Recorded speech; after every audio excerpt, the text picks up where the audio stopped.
नमस्कार मित्रांनो, सुवर्ण कोकण ब्लॉग यूट्यूब चॅनलमध्ये मी आशिष नाटलकर तुमचं सगळ्यांचं पुन्हा एकदा स्वागत करतोय। मित्रांनो, सुवर्ण कोकणच्या आजच्या भागात आपण चाललो आहोत राटेश्वर गडीतामाने येथे खालचीवाडीमध्ये। तर या ठिकाणी दहीहंडी उत्सव हा मोठ्या भक्तिभावाने साजरा केला जातो, पारंपरिक पद्धतीने साजरा केला जातो। तर या व्हिडिओमध्ये आपण हा पूर्ण सोहळा पाहणार आहोत। नक्की शेवटपर्यंत बघा, तुम्हाला नक्की आवडेल।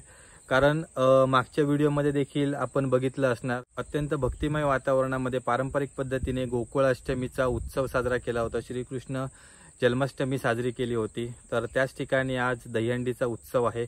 या उत्सवाचं वैशिष्ट्य म्हणजे या ठिकाणी कदम कुटुंबीय आहे, म्हणजे जवळपास खूप मोठं कुटुंब आहे आणि 125 वर्ष ती ही परंपरा सांभाळत आहे। आणि गोकुळ अष्टमीच्या दिवशी सर्वजण मुंबई परदेशात कुठेही असतील तर ते या उत्सवासाठी एकत्र येतात। तर हे एक वैशिष्ट्य म्हणावं लागेल आपल्या कोकणातलं। या ठिकाणी पहिल्यांदा आरती वगैरे होते, ज्या ठिकाणी मूळ घर आहे देवस्थान, म्हणजे मूळ देवाचं घर आहे, त्या ठिकाणी सर्व कदम कुटुंबीय येऊन एकत्र आरती करतात, महाआरती करतात। त्याच्यानंतर सर्वांना तीर्थप्रसाद वगैरे दिला जातो। जे पूर्ण पाहुणे मंडळी असतात त्यांचा देखील मान वगैरे सन्मान केला जातो या ठिकाणी। आणि त्यानंतर जे मूळ देवघरासमोरील अंगण आहे त्या अंगणामध्ये ढोल ताशांच्या गजरात नाच केला जातो। आणि त्यानंतर पारंपरिक पद्धतीने दहीहंडी फोडली जाते। आणि ही दहीहंडी फोडण्याची जी पद्धत आहे ही एक वेगळी आहे। बाकीच्या ठिकाणी आपण बघतो की 8-9 7-8-9 थर अशी लावून दहीहंडी फोडली जाते, पण या ठिकाणची एक वेगळी गंमत आहे। तर ती तुम्ही व्हिडिओमध्ये नक्की बघा, ती तुम्हाला नक्की आवडेल। आणि त्याच्यानंतर मग पारंपरिक पद्धतीने विधिवत श्रीकृष्णाचं नदीमध्ये विसर्जन केलं जातं मूर्तीचं। तर ही देखील पूर्ण धमाल तुम्हाला पाहायला नक्की आवडेल। मित्रांनो, कोकणातील या दहीहंडी उत्सवाच्या माहितीसाठी हा व्हिडिओ नक्की शेवटपर्यंत बघा आणि व्हिडिओ कसा वाटला ते आम्हाला कमेंट करून नक्की सांगा। त्याचबरोबर जर नवीन असाल तुम्ही चॅनलवर तर चॅनल सबस्क्राईब करायला विसरू नका। धन्यवाद। इथे आता थोड्या वेळात आरती चालू होईल, तर सर्वजण आहेत ते आता जमलेले आहेत मंडळी। मग आरती चालू झाल्यानंतर मग इथे दहीहंडीचा कार्यक्रम होणार आणि त्याच्यानंतर मग विसर्जनची मिरवणूक निघेल।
आत्ताच महाआरतीची सांगता झाली आणि महाआरतीनंतर आता ज्या ठिकाणी मूळ देवघरामध्ये श्रीकृष्णाची मूर्ती स्थापन केली आहे याच्या भोवताली हे जे संपूर्ण कदम कुटुंबीय आहेत हे फेर धरून नृत्य करणार आहेत. अगदी भजनाची गाणी वगैरे असणारं संगीत नृत्य करणार आहेत ढोल ताशांच्या गजरामध्ये. हे नृत्य तुम्हाला नक्की आवडेल, त्यामुळे पूर्ण हा व्हिडिओ बघा.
आता ही सर्व मंडळी मूळ देवघरातून मूळ घराच्या अंगणामध्ये चाललेली आहे आणि ज्या ठिकाणी दहीहंडीवरती बांधलेली आहे तर दहीहंडीच्या खाली पूर्ण रिंगण धरून ढोल ताशांच्या टाळांच्या गजरामध्ये हे नृत्य करणार आहेत। मी देखील पहिल्यांदाच हा पूर्ण सोहळा बघतोय।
आत्ताच आपण पुरुषांचं नृत्य बघितलं, पण या सर्व सोहळ्यामध्ये महिला देखील मागे नाही आहेत, तर त्यांना देखील एक संधी दिली जात आहे या ठिकाणी. हा कदम कुटुंबियांचा मनाचा मोठेपणा म्हणावा लागेल आपल्याला, की जेवढी पूर्ण मजा आणि जेवढा पूर्ण सहभाग पुरुषांचा असतो, त्यांच्याच खांद्याला खांदा लावून या ठिकाणी महिला देखील या सोहळ्यामध्ये उत्स्फूर्तपणाने सहभागी होताना आपल्याला दिसत आहेत. भरपूर धमाल येते आणि त्याचसोबत हा सोहळा अनुभवण्याचं देखील एक मोठं भाग्यच आहे. म्हणजे मी पहिल्यांदाच माझ्या पूर्ण आयुष्यात असा हा दहीहंडीचा उत्सव बघतोय.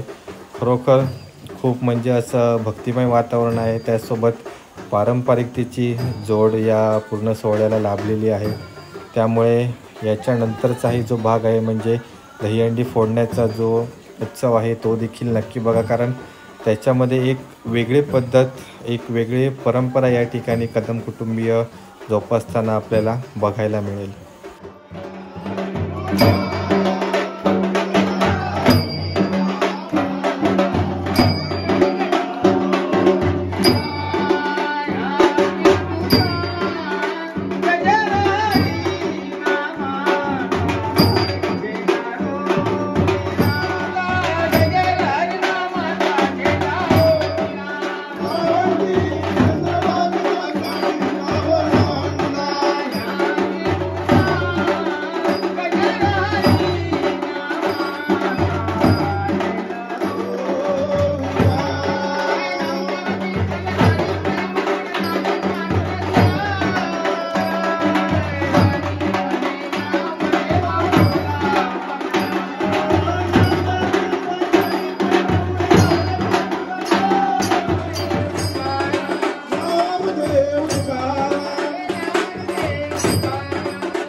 ज्या क्षणाची आपण सर्वजण आतुरतेने वाट बघत होतो, तर तो क्षण आता हळूहळू जवळ येतोय.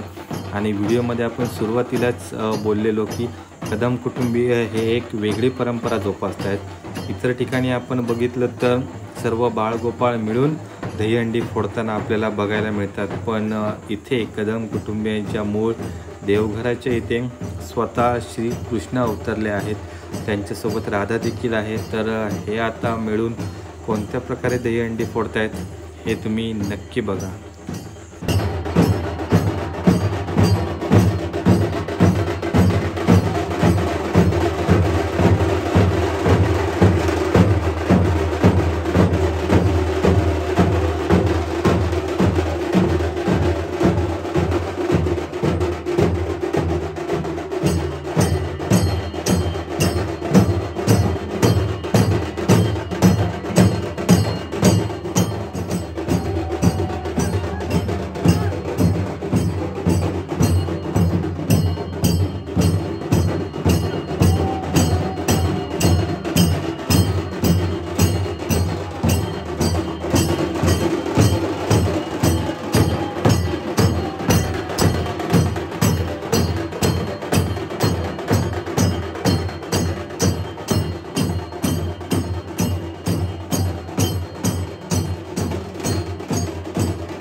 राधाकृष्ण यांचं दहीहंडी फोडण्यासाठी आगमन झाल्यानंतर इथे दहीहंडीच्या खाली भजन होणार आहे. मूळ घराच्या अंगणामध्ये मित्रांनो, कदम कुटुंबीय हे पहिलं असं कुटुंबीय आहे जे दहीहंडीच्या खाली भजन करत आहे. बाकी पूर्वीच्या किंवा इतर ठिकाणी आपल्याला कुठेही असा हा सोहळा अनुभवता आणि पाहता येणार नाही.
आहे की आपण विसर्जनाच्या टायमाला आपण ब्रिज वरती जाणार आहोत.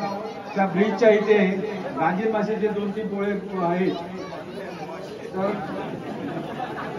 ब्रिजच्या खाली जास्त करून कोणी राहू नका आणि फटाकड्या लावायच्या असतील तर त्या ब्रिजच्या अलीकडेच लावा, जेणेकरून कोणाला कळणार नाही. भजन झाल्यानंतर या ठिकाणी आता दहीहंडी फोडण्याची तयारी चालू आहे. सर्व थर लावण्यात येत आहेत. कोणत्या थरावर कोणती व्यक्ती राहणार आहे ते सर्व फायनल होत आहे. आणि त्याच्यानंतर राधाकृष्ण या ठिकाणी आलेले आहेत. तर गोपाळ कृष्ण हे दहीहंडी फोडणार आहेत. हा सोहळा नक्कीच अनुभवण्यासारखा आहे, त्यामुळे पूर्ण व्हिडिओ बघा.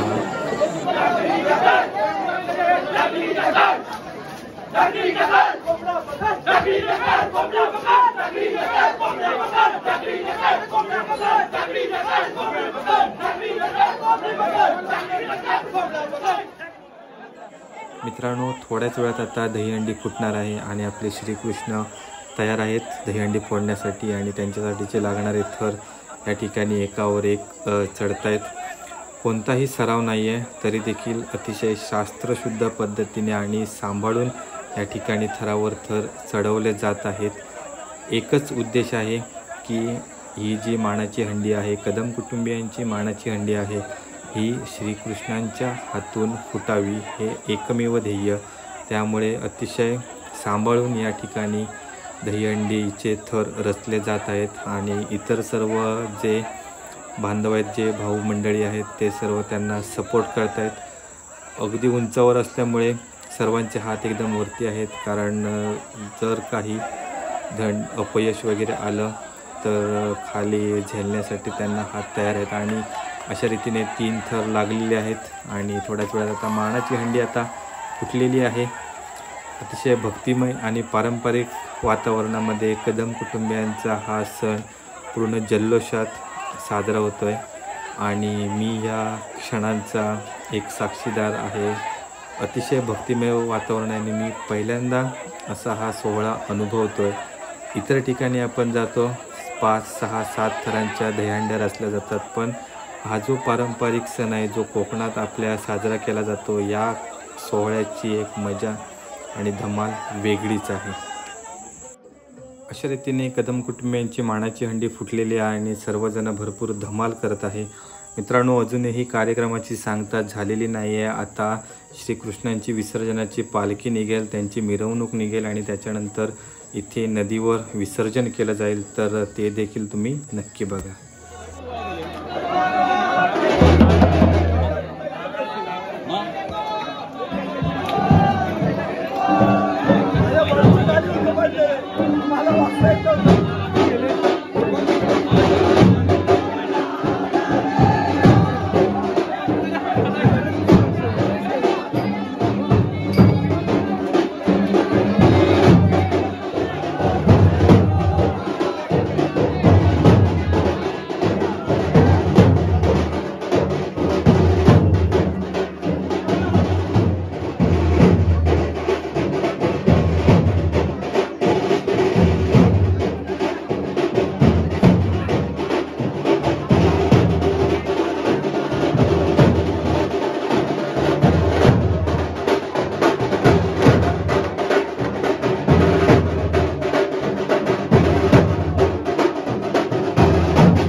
दोन दिवसाच्या ह्या उत्सवाची आता सांगता होते आणि गोपाळ कृष्ण यांची मूर्ती विसर्जनासाठी नदीवर घेऊन जात आहेत. इथून खाली पालखी जात नाही, त्यामुळे हातातूनच मूर्ती न्यावी लागते आणि इथून पुढे होडी सज्ज केलेली आहे. या होडीमधून पुढे ज्या ठिकाणी शांत पाणी असेल तिथे विसर्जन केलं जाईल मूर्ती. ही आपली पियाळी नदी आहे आणि हा गडितामाण्याचा ब्रिज आहे. तर इथे आता होडी सज्ज ठेवण्यात आली होती आधीच. तर या दोन्ही मूर्त्या आहेत श्रीकृष्णांच्या, त्या होडीमध्ये सांभाळून व्यवस्थित ठेवू. त्याच्यानंतर पुढे शांत पाण्यामध्ये विसर्जन केलं जाईल, कारण इथे ब्रिजच्या खाली थोडासा पाण्याचा प्रवाह जास्त आहे आणि पाणी देखील कमी आहे म्हणजे खोलीला.